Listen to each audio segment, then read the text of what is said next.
ija keenya gara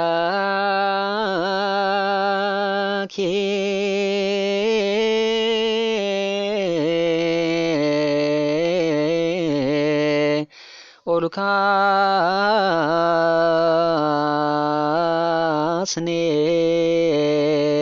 kaasnee yaa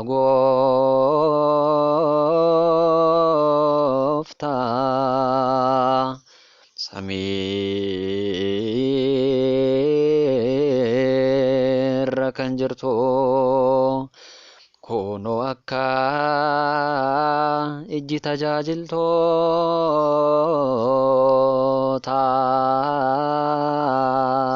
tajaajiltootaa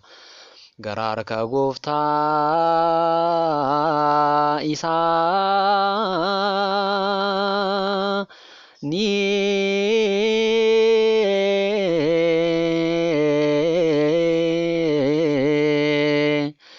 akkuma ijji tajaajiltoowwanii garaa harka giiftii ilaalaa